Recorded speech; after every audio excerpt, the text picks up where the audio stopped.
Which city in China is the funniest? Yeah, I mean, you could say Chengdu. I don't want to say Chengdu. I want to bring something new here. I'm going to say Xi'an, though. Okay. All right. If you guys are cool with that. Yeah, every answer is fine. All right, you ready? You're good to go. Okay. So which city in China is the funniest? I think it's Xi'an, because the whole thing doesn't look like a city to me. It's a huge archaeology site. You guys heard the stories when they tried to build a subway in Xi'an and they couldn't do it because the further they dig, they always discover some tomb. Like the people from 2,000 years ago lived there, and then they have to stop the construction and wait for the archaeology department to dig out all the freaking architects and all that stuff. So yeah, that city for me was like pretty funny. That's either a very dark or a very academic answer. It's actually kind of dark because most people there, they feel like I said, they look like they're dead, man. Like most of the time, they don't have it's not as vibrant as like here or like in Chengdu or other places in the south, you know. And they're very rigid, and I'm gonna get in trouble with this probably. No, there it's very beautiful. Like you can learn a lot of history there, but at the same time, you can also feel the weight of the history just like crushing on them. Every time they have to carry that pride, you know, it's the oldest city in China. So you think existential terror is funny? Man, that's a good question. I just found out that whole building, that metro thing is pretty funny. No, I don't think that. I don't think the.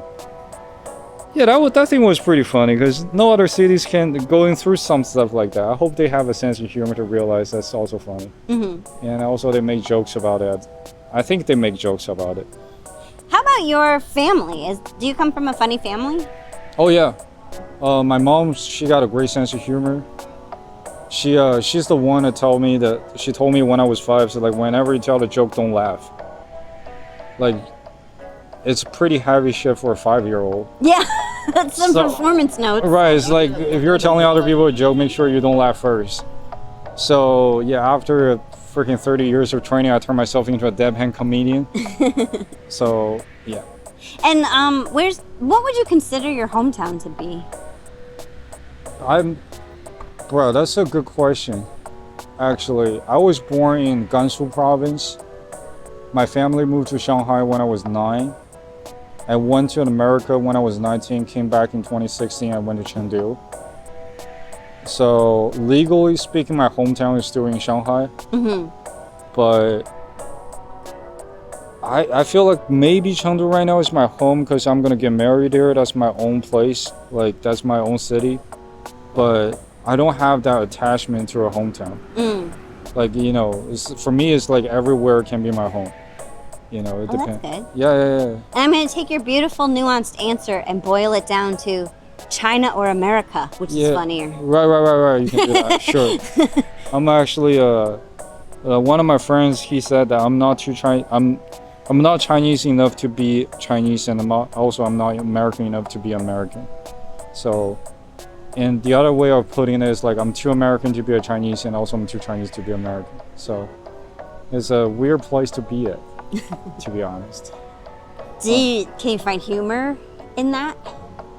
Yeah, because you all can always see different things from, like you can always switch perspectives. Like the anything that happens in China I can look at from the American's perspective, and also I can look at the Chinese perspective.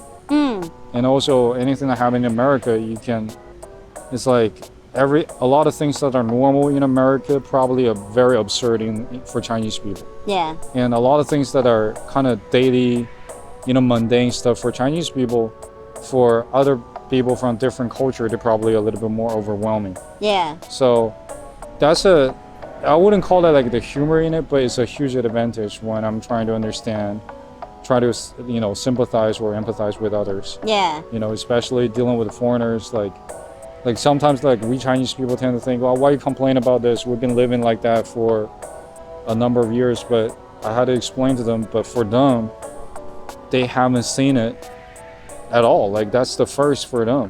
Right. So, you know, sometimes I had to explain to my foreigner friends, like, you know, there's a history behind what we're doing here, and it's way longer than your American history. Yeah. So, it's more of an advantage and also like a good opportunity for me to learn new things. Like, you always kind of have to think like what other people think about these things. Like, yeah. Yeah. So you have like double their perspective. Right. That's pretty fun. Yeah. All right, that's it. All right, thank you guys. Thank you. I'm sorry. I hope I give you a nice video.